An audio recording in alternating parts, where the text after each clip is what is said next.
पर बैठने वाला राजा हरिश्चंद्र शमशान घाट में किसी टूटी फूटी घाट पर पड़ा है।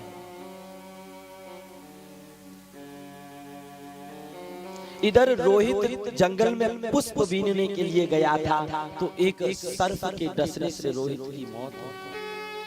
किसी ने आवाज लगा दी, भैया किसी के बालक की सर्प के डसने से मौत हो गई है। माता को पता पड़ा, अरे जंगल में पुष्प लेने के लिए तो मेरा बालक गया था, मेरा बालक ही तो नहीं है। और माता गई तो सामने माता ने अपने पुत्र को मृत्यु की शैया पर, माता के लिए इससे बड़ा संकट और कोई नहीं होता। माता धरती पर गिर गई, जमीन सरक गई, माता रोने लग गई। विधाता परीक्षा पे भी परीक्षा लिए जा रहा है। शरीर बिछ गया और तो और बेटा भी समाप्त। अब ये अपना शरीर बेच चुके हैं तो इन पर कफन का भी प्रबंध नहीं है। तारा ने अपने शरीर का आधा वस्त्र फाड़ दिया। अपने शरीर के वस्त्र थे उनमें वस्त्र फाड़ करके रोहित लिपटा दिया और शमशान घाट में जलाने के लिए, और उसी शमशान घाट में जलाने के लिए ले गई जिस शमशान घाट में राजा हरिश्चंद्र मुर्दों को जलाने का काम। रात्रि का समय था। तारा ने कहा, भैया संस्कार करवाना है। हरिश्चंद्र के कान कांप गए। अरे अरे ये आवाज तो सुनी सुनी सी लग रही है।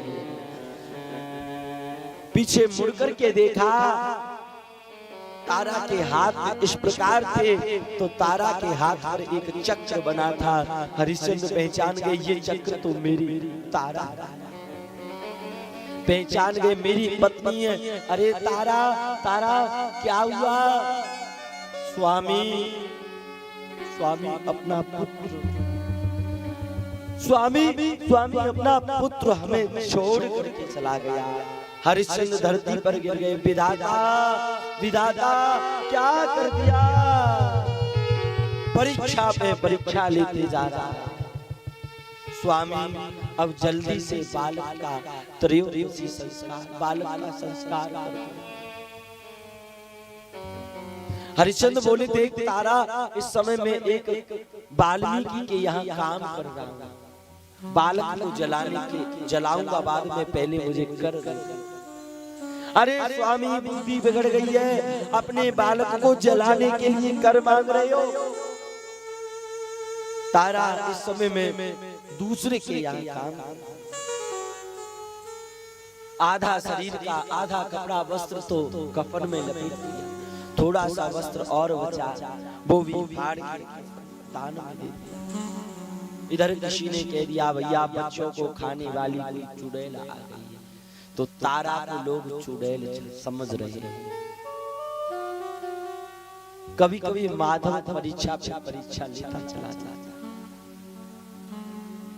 कभी कभी भगवान ऐसी पीड़ा दे देता है, ऐसा दर्द दे देता है जो दर्द जीवन भर तक चुभता है। वो माता कैसे रहे जिस माता का बालक नहीं रहा? वो पत्नी कैसे जिए जिस पत्नी का पति न रहा? कभी कभी भगवान भी मानो ऐसा संकट दे देता है जो संकट आदमी सह नहीं करता। हालांकि वो होता कर्म की वजह से। तो स्वयं साक्षात हरिश्चंद्र के सामने जब हरिश्चंद्र अपने बालक को जलाने लगे तो भगवान बस हरिश्चंद्र, बस हरिश्चंद्र, अब ज्यादा परीक्षा नहीं। हरिश्चंद्र का बालक जिंदा कर प्रसन्न हो गए। तो जीवन में सत्य बोली जाए तो सत्य बोलने वाले की रक्षा भगवान करते हैं, और झूठ बोलने वाले की रक्षा तो संसार भी नहीं करता, भगवान का ही करेंगे। झूठ बोलने वाले आदमी की तो संसार भी नहीं सुनता है, तो भगवान का ही सुनेंगे। उसके बाद हरिश्चंद्र के पुत्र रोहित, रोहित के पुत्र हरित, हरित के पुत्र चंप, चंप के पुत्र सुदेव, सुदेव के बरुक, बरुक के बाहुक और बाहुक के पुत्र सगर। सगर महाराज के यहाँ 60,000 पुत्र हैं। एक बार सगर महाराज यज्ञ कर रहे थे तो इनका यज्ञ का घोड़ा चोरी हो गया। इंद्र देवता ने चोरी कर दिया। इंद्र देवता ने वो यज्ञ का घोड़ा कपिल मुनि के आश्रम पर बांध दिया। 60,000 पुत्र देखते आ रहे हैं घोड़ा कहाँ है, घोड़ा कहाँ है। तो वो इंद्र देवता ने कपिल मुनि के आश्रम पर बांध दिया। तो उन्होंने खूब कपिल मुनि को गालियां दी। 60,000 पुत्रों ने, बाबा घोड़ा चोरी करके यहाँ ढोंग कर रहे हो। कपिल मुनि को क्रोध आया और क्रोध की अग्नि जैसे ही निकली तो 60,000 पुत्र जल करके भस्म हो गए। अगर इनका उद्धार चाहते हो तो स्वयं श्रीमती गंगा जी धरती पे आवे तो इनका उद्धार हो सकता है। गंगा मैया को धरती पे लाने के लिए तपस्या प्रारंभ करी। सबसे पहले अंशुमान महाराज ने तपस्या करी गंगा जी को धरती पे, लेकिन गंगा जी धरती पर नहीं आई। फिर दिलीप महाराज ने तपस्या करी, तब भी गंगा जी नहीं आई। भागीरथ जी ने जब तपस्या करी तो गंगा मैया धरती पर आ गई। गंगा जी सर्वप्रथम ब्रह्मा जी महाराज के कमंडलू से निकली है।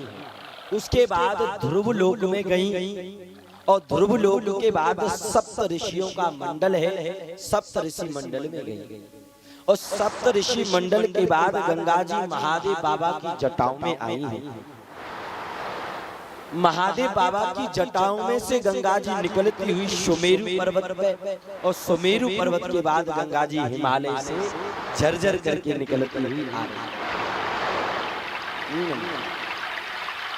जल छिड़का गया, 60,000 पुत्रों का उद्धार हो गया। श्री गंगा मैया की जय हो। जय जय श्री राधे। और इसी वंश में राजन परीक्षित बड़े बड़े प्रतापी राजा, राजा दिलीप, राजा भागीरथ, राजा रघु हुए। रघु का वंश, रघु का प्रपंच इतना फैला कि इनके वंश का नाम ही रघुवंश पड़ गया। रघुकुल रीति सदा चली आई, रघुकुल रीति सदा चली आई। प्राण जाई परि बचन न जाई, प्राण जाए परे वचन न जाए। राम सिया राम सिया, राम सिया राम, राम सिया राम सिया, राम सिया राम। तो ये रघुकुल की रीति थी, ये प्राण चले जाते थे लेकिन एक बार जो शब्द कह दिया वो कह दिया। और अब कलयुग रीति सदा चली आई। भैया वचन जाए पर प्राण न जाए। वचन रोज चले जाए कोई दिक्कत नहीं है, पर प्राण डटे रहे। राजा रघु हुए और इसी वंश में एक राजा हुए जिनका नाम था राजा अम्बरीश। अम्बरीश जी महाराज एकादशी का पावन पवित्र व्रत किया करते थे। अच्छा, आप में से एकादशी का व्रत कौन कौन करता है? हाथ ठाड़े करियो ने। एकादशी का व्रत कौन कौन करता है बताओ तो सही। एकादशी का व्रत करना चाहिए। अच्छा, आपको पता होगा एकादशी के दिन चावल नहीं खाते, ये बात सबको पता है। चावल क्यों नहीं खाते, इसका क्या कारण है? तो एक बार भगवान विष्णु माता लक्ष्मी सरसैया पर शयन कर रहे हैं, तो भगवान विष्णु ने अपने द्वारा एक देवी प्रकट कर दी जिसका नाम है एकादशी। एकादशी मैया की जय हो। एकादशी मैया से कहा कि जाओ धरती पे जितना भी पाप है उस पाप को समाप्त कर दो। एकादशी मैया धरती पर आई, पूरा का पूरा पाप समाप्त कर दिया, लेकिन कुछ पाप जाकर के चावलों में छिप गए। कुछ पाप जाके चावलों में छिप गए और एकादशी मैया ने वहां उन पापों को चावलों में समाप्त नहीं किया। तो ऐसा बताते हैं एकादशी के दिन जो लोग चावल खाते हैं उन चावलों में पाप होता है, इसलिए एकादशी के दिन चावल नहीं खाने चाहिए। एकादशी का व्रत करने वाले आदमी की स्वयं भगवान सेवा करते हैं। राजा अम्बरीश एकादशी का व्रत किया करते थे, तो भगवान स्वयं राजा अम्बरीश जब भोजन बनाते थे तो पंखा ढाते थे। राजा अम्बरीश को पसीना आ जाता था तो भगवान पंखा से हवा करते थे और अम्बरीश भोजन बनाते थे।